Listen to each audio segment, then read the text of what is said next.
Hey rad ladies, today I am showing you how to do one of my favorite moves, and it is the best full body movement that you can do that works on mobility, strength, and stability.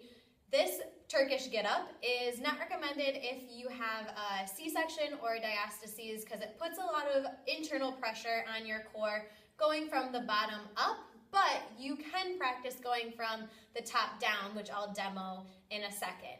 So the Turkish Get Up is simply going from laying to standing in a series of movements with or without a weight. I definitely recommend you practice it without a weight at first so you get the body mechanics of it, and then you can slowly add weight as you grow stronger and more stable. So I'm going to demo with a weight, and then we'll talk about breaking it down for different stages of pregnancy and postpartum. So to start, you're going to grab your weight from the side and roll it up. Because as that weight gets heavier, you're not going to want a woman handle it around. So we always pretend that the weight is glued to the ceiling, same leg, same arm are up.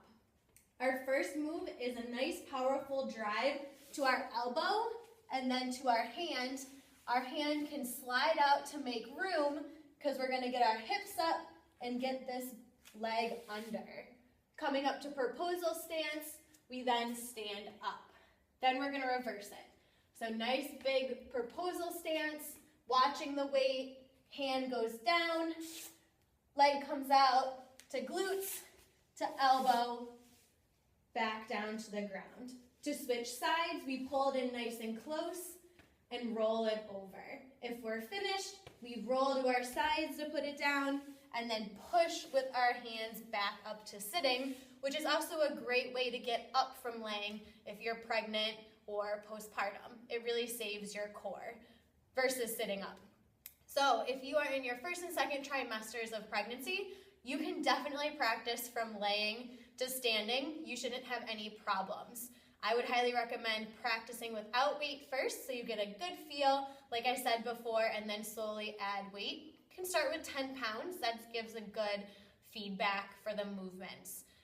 If you are pregnant, in later stages of pregnancy, have a big belly, or you have diastasis or a C-section where we want to work on that core stability, first and foremost, you're going to go from this top to down. So from the top, you have your weight. It's staying nice and glued to the ceiling. You can look at it, and it's going to be that nice big proposal stance. Hip can rotate here to make room, and you're going to come down to your hand. That's it. Press back up, and then stand up. So that's going to be your practice if you're later in pregnancy, have diastasis, or if you had a C-section, because this is really working that deep transverse, which is what you want. I do not recommend these movements if you have SI joint or pubic symphysis during pregnancy, because it's just going to put way too much stress on these areas because your pelvis is moving and shifting a lot. So forget this movement for now during pregnancy. You can revisit it postpartum. I love this movement with a variety of weights for a variety of reps and sets because it just is a full body movement that you can play around with, and it feels really great. And that's the Turkish Get Up for you. Have fun and stay safe.